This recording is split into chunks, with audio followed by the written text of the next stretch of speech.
We now welcome Captain Kenny Jones with the Salvation Army of Victoria here to talk to us about his time in Kerr County.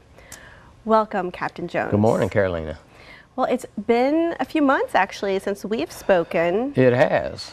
And you've been rather busy this month along with a lot of first responders across our state and volunteers. So talk to us about when you arrived in Kerr County and how long you were there. Okay. My deployment started on the 6th.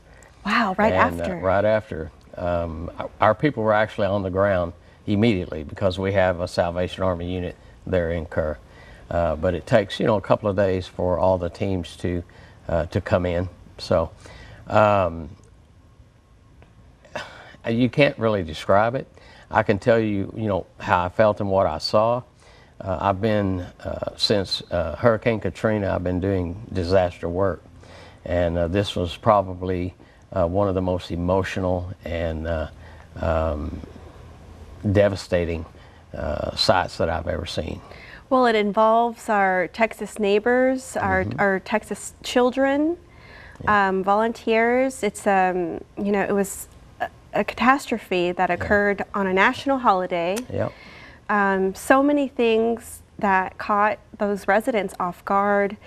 And how do you prepare? How do you mourn the loss of so much, of so many lives? I don't think you can compare or prepare. It's different in every situation.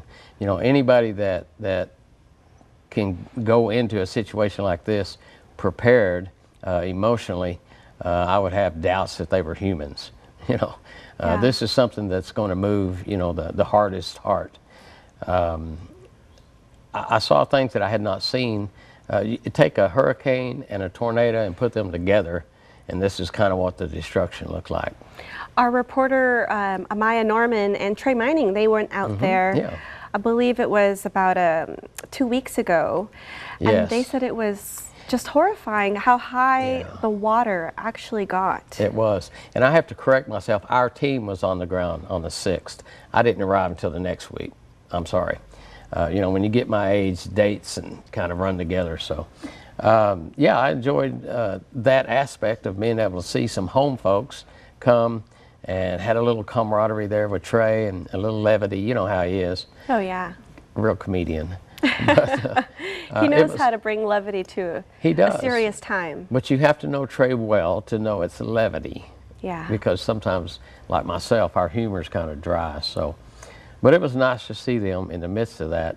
I think they spent most of the day traveling up and down the Guadalupe, and I went with them in a lot of the places, but I had to be doing what I do. And so we met back up that evening at the site in Kerrville, where they have all the crosses. Mm-hmm.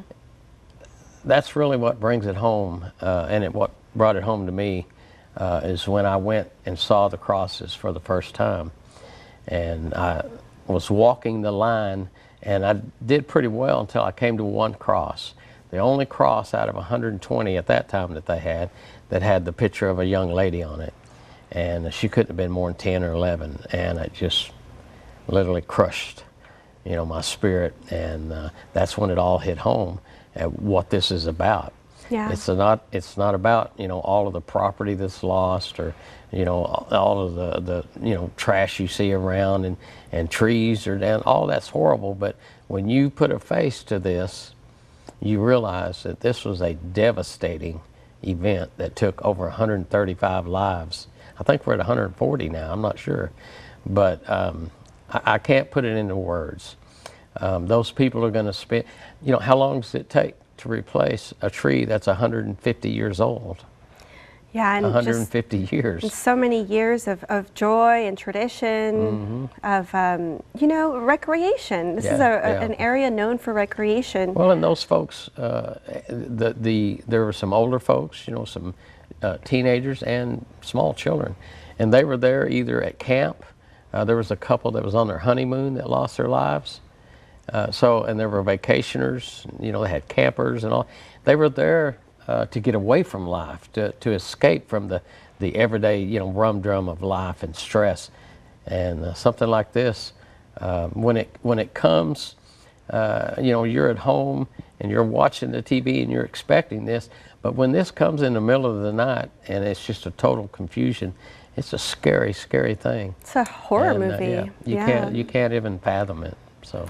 Well, no more clothing donations. We don't want that. We want monetary donations, and people can make that at the local Salvation Army. Yes, they can go online to salvationarmy.org and just go to the Kerrville disasters.